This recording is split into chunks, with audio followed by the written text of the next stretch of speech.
Hey, what's up, guys? Jeff Kamke here with Wealth Energetics. In this video today, I want to talk about a very important topic, which is protecting your family and your business and doing so in a way that amplifies, expands what you're doing in your financial life, right? Accelerates wealth, expands wealth, freedom, control, those types of things.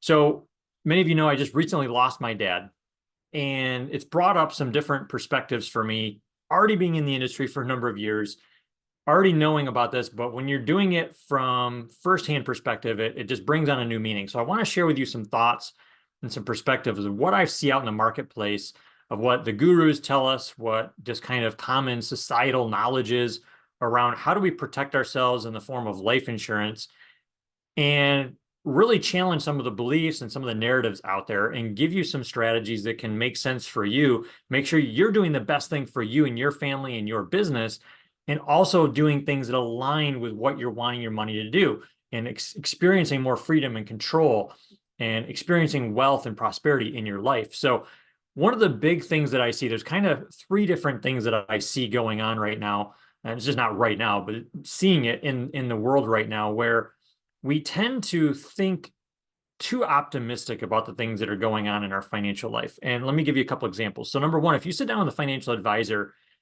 they're going to show you this beautiful chart, and that chart is always going to be going up, right? It's going to be, 8% a year, 10% a year, whatever, every single year.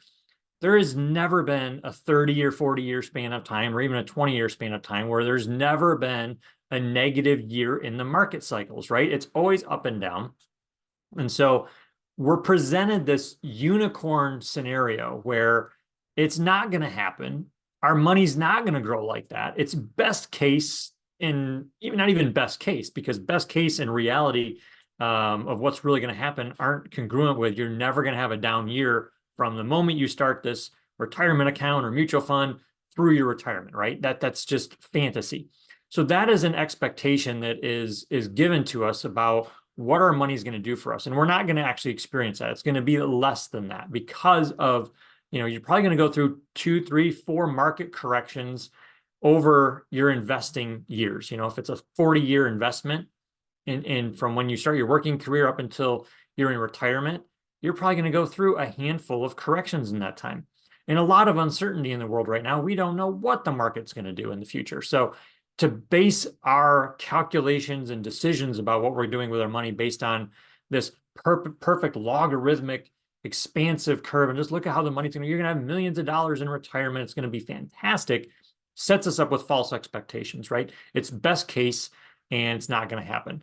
Another thing that I see happen so often is when we're talking about protecting family and business, and we listen to people like Dave Ramsey around term life insurance, and of course he doesn't like whole life insurance at all, but he's talking about with term insurance, how much death benefit do you need? And this is another area that we think too optimistic about. And there's two really aspects to this. One is we think, that won't ever happen to me. We won't ever get sick. We won't ever have a disability. We won't have a terminal illness. It'll be the other guy. It'll be the other gal that has that. It won't be me. And I can tell you with my dad, 5 weeks ago today, he was still alive. And if you asked me, would he be passing away in the next few days? I would have said, nope.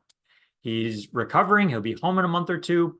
We'll be good. He'll probably be around for a number of years more. I could see, if he doesn't make some more changes in his life, like, some more things could happen and he could potentially pass away, prematurely, but not at the age of 66. Like, he'll be in his 70s for sure, maybe even his 80s. Who knows? Well, there you go. The unforeseen happens. And that happens with everybody. We have, in fact, 2 doors down right now. Last week, our neighbor, their son, who's 20 years old, passed away unexpectedly and tragically, right? We just never know. My wife and I were in a car accident. We were hit on foot by a car in Florida 6 months after we were married, right? Things happen. You have debts, you have medical bills, you have moves and job changes and job losses, and we're on the path for financial freedom, and we have our investments are going to be growing wonderfully, and you don't need life insurance when you're near retirement because you're going to be financially free by then. Well, what if you're not? What if you're not financially free by then? What do you do then? Because your term life insurance now is probably in its 3rd term, and the payments for that are exceedingly expensive. You can't afford it. And now your family's in a real pickle. So why don't we start thinking more about protecting ourselves for worst case scenario, hope for the best and plan for the worst, right? Isn't that an old adage? So that's what we should be doing moving forward.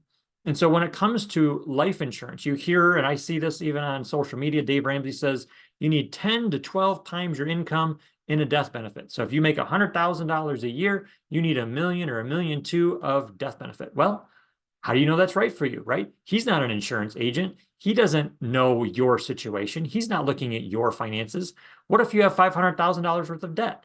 Maybe you need more than $1 million of coverage. Maybe you need $5 million of coverage.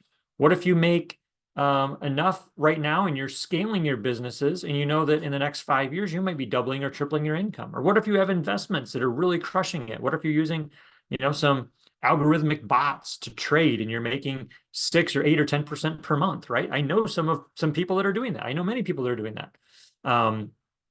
There's a lot of factors that play into what you need for death benefit.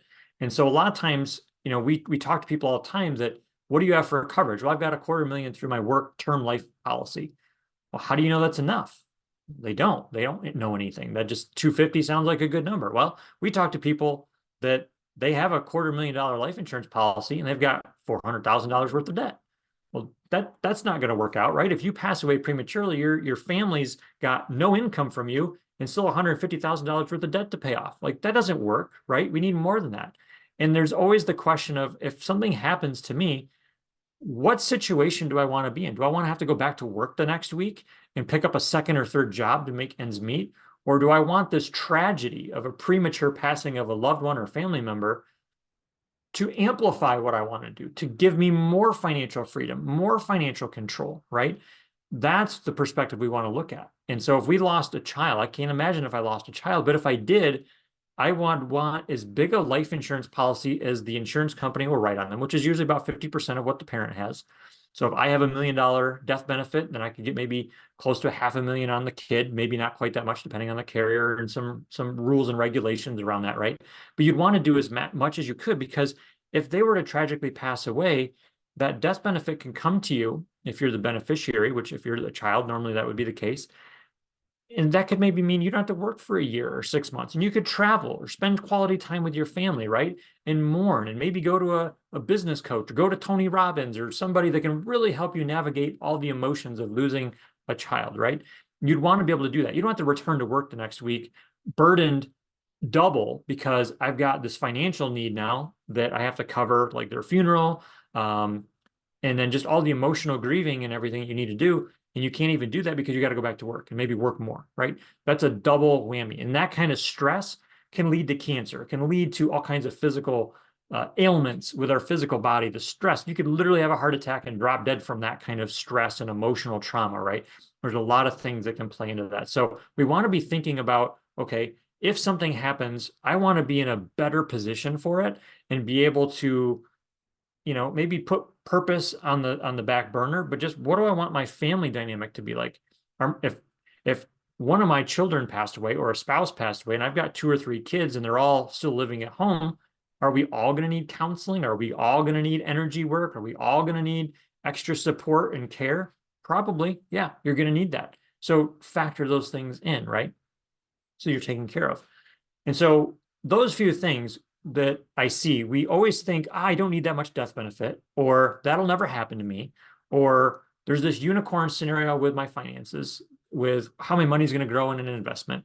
And a lot of those times when we're actually in a situation where we need a life insurance policy, we're not going to be set up for what we really truly want as an outcome. And you'll be like me on the other side of my dad passing, where he did not have life insurance, and see things from a much different perspective. And there might be a lot of regret that comes in around what you didn't plan for. So that's why we're here, to give you some of these tools and strategies and teach you how to think differently around a lot of this, and then set up these types of plans and strategies around life insurance in your life so that you can protect your family, protect your business, but then do so in a way that, and this is what Dave Ramsey likes to harp on, is you don't ever buy whole life insurance because the premiums are so big. It takes away what you're going to put into your investments, right? And then your investments can't grow to this multi-million-dollar portfolio on his 12% a year mutual funds that he claims you can get. So if that's the case, then, we wouldn't want to do that. But is that the true case? Is it really that all this money is going into our policy and is doing nothing for us other than giving us a very expensive death benefit? Well, not the way that we write policies. So there is the traditional middle-class way that probably 80 or 90% of all whole life insurance policies are written. And then there's the few percentage of them that are written more for what the wealthy are doing, for what entrepreneurs utilize, where there's a ton of living benefits, from a savings plan alternative for your children to a 529. It can be an emergency fund and an opportunity fund. The emergency fund is for the rainy day fund. It's for when things happen. You need a new roof, you need a water heater, you need to upgrade your car, things like that. You have the money there. And so you're not accessing high interest credit card debt in order to get yourself through the emergency. You've got money there for that purpose, right? And then an opportunity fund is different than an emergency fund. And an opportunity fund is an expansive thing. When you have money and capital ready to deploy and you find a good deal on a house, you can put money down at a moment's notice, because you can usually get access to a policy loan inside your life insurance policy. You never want to withdraw. You want to take a policy loan against, because the money inside your policy is going to be growing uninterrupted with compounded interest plus dividends. And so even though you're having to pay an interest cost on your money, it's usually close to a wash, because the money that's growing over here negates the interest cost. So you're basically at a net break even on that. And that might vary a little bit, but that's generally the concept. And so then you can get access to that capital. It's liquidity. Sometimes you can get a house because you can get access to cash quicker than going to a bank. I know many people that have gotten a great deal on a house because they could access their money in 2 or 3 days and get the house going instead of waiting for the bank to go through their process 30 days or more. So that is a powerful principle of accessing capital with an opportunity fund. And it might be for your business. It might be able to, if you have a mentor or business coach, you may be able to get a discount on coaching because you were on the webinar, they give it 50% off, and you've got access to capital that you can, boom, put down. You've got access to, you just save 50%. Maybe it's a $10,000 coaching program and you just save $5,000 because you had capital that was liquid. But if you're not using that capital is growing at interest rates that are going to exceed what a savings account is going to be able to do for you. And that is a powerful thing.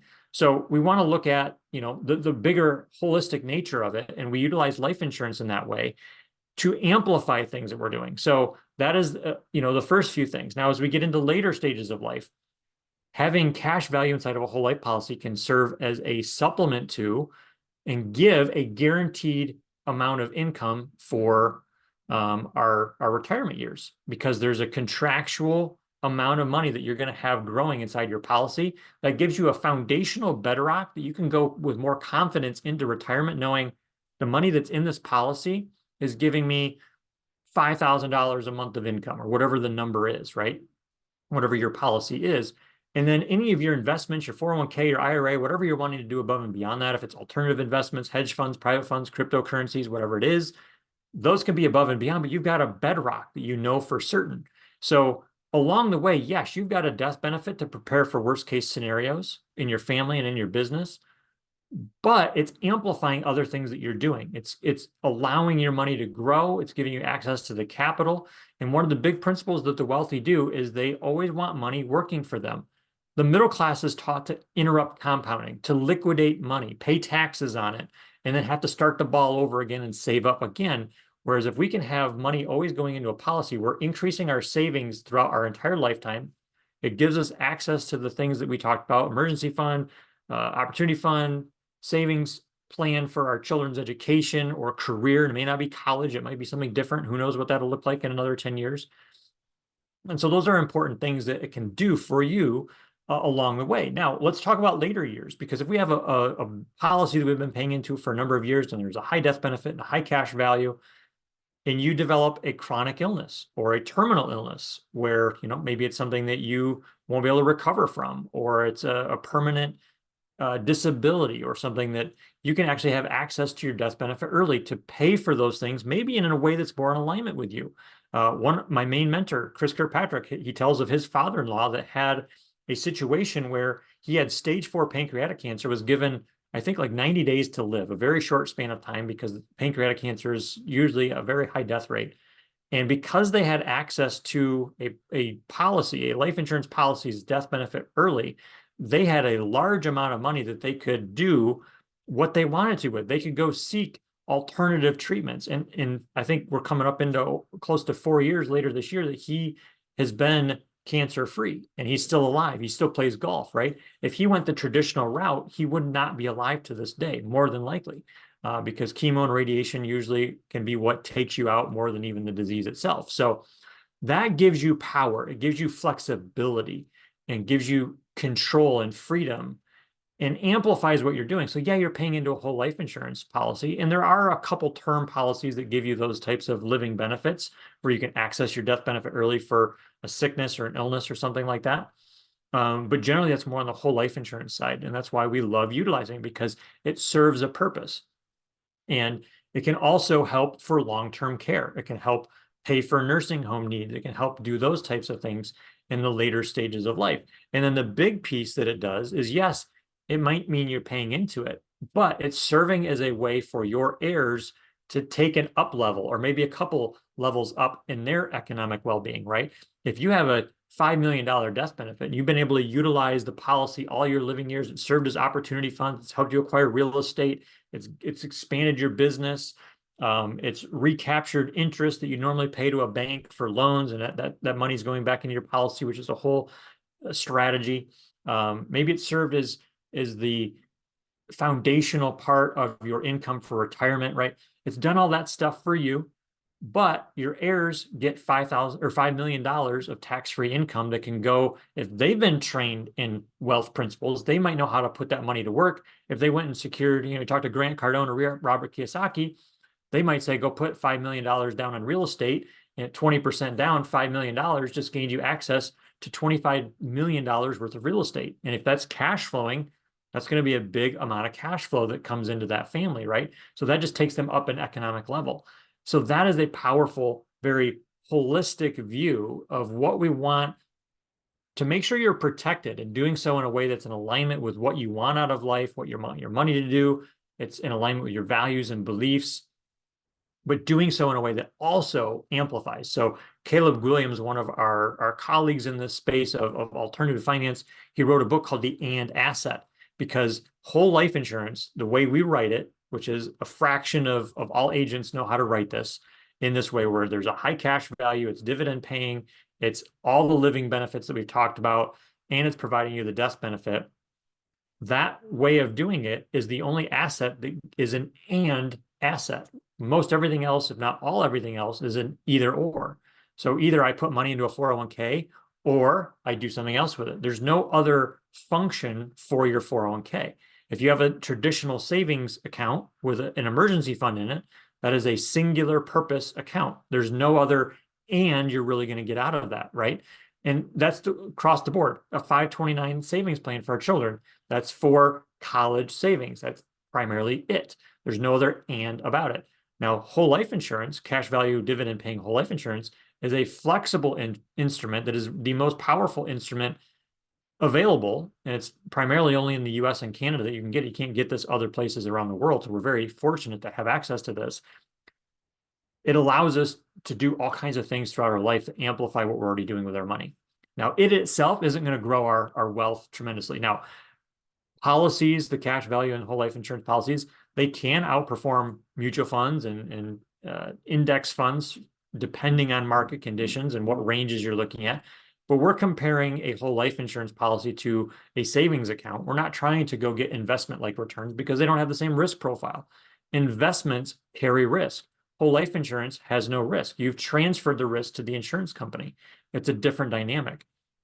And so we want to be able to have the protections in place for your family, for your business. And I haven't even touched on the business. Let's talk on the business a little bit. So if you have a business, maybe you're a chiropractor or you have a coaching business, maybe you're a trader or network marketer, whatever you are, and you've got a lot of cash flow, you've got a nice thing going. And maybe if you're a chiropractor, naturopath, maybe you've got other doctors in your clinic, maybe you're partnered up with somebody you went through college with or something like that.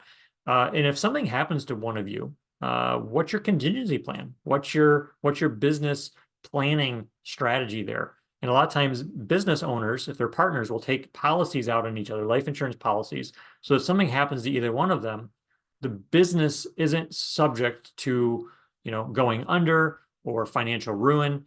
that if one partner passes away, there's life insurance on them that the surviving party gets, and that might be enough to buy out the other party so that that party's out of the business. It might be so that they can go hire an additional chiropractor or associate to come in and run the business. Maybe it's to hire a business coach to navigate all that. Maybe it's to pay off business debt. There's a lot of strategies there. But making sure that your business, because your business is your bedrock. For most of us, that's what supplies our income. Maybe you have a lot of employees. I know chiropractors sometimes have big clinics where they've got big staff. Your responsibility is of all those people. So you want to make sure that your businesses continue on even after you or like a partner, something bad were to happen, right? So that is a way of being protected, but doing so in a way that doesn't drain your financial resources. It actually amplifies your financial resources so that you can do more of what you're wanting to do. You have more financial freedom, more control in the event that something bad happens. But then if it doesn't happen, you've still got an asset of cash value whole life insurance that can do a lot of other things and leverage what you're already doing in your money, making your money go further, making your money more efficient, and allowing you to do what you want to do in your life and reach more people through your purpose. So if you found value in this video and you want to know, like, yeah, this really resonates with me, I want to set up a time to like analyze, do I have the right amount of coverage? Do I have a big enough death benefit? Do I have the right policy to protect my family or my business, right? Those are some things that we can help talk through. We'll take a really in-depth snapshot of what you've got going on in your financial life and give you some strategies that make sense for you and give you a number that feels good to you based on your values and beliefs and what you would want out of a situation like I've been talking about. So click in the links in my description. You can schedule a call. You can go to my website, wealthenergetics.money, and read over what we do. You get a good grasp of our philosophy and how we can help you. And if it resonates, book a call through my website or the link here in the description. And let's get on the Zoom. Let's go over everything, talk. We can go into more depth about what makes sense for you. So thank you for watching this video. If you have not subscribed to this YouTube channel, please do so if you found this content valuable and expansive. We talk financial concepts, we talk energetics, we talk personal development, we talk personal and natural health and healing. We've got a lot of podcasts on here. More will be coming out talking about natural births, home births, how to manage kids, something called elimination communication, where both of our kids were on the toilet a few days old, going to the bathroom with no diapers, all things about CBD, energy healing, but then also the financial pieces that are what the wealthy are doing differently than the poor and middle class to help you accelerate wealth and financial freedom in your life, giving you more control, certainty around money so you can go out and execute your purpose and passion in the world and impact more people. So again, if you haven't subscribed, please do so. Click the notification bell so that you're alerted when we come out with new videos. I come out with new videos every single week. And if you find this content important and you know a few people that are coming to mind right now of, I need to share this maybe with a coworker or a good friend or a family member, please copy the link with this and send that to them. Click the send and share button so that they can hear this information as well and share this message so that we're protecting more people and allowing people to live more abundantly. So with this video, thanks for watching, guys, and we'll talk to you soon in the next video. Take care.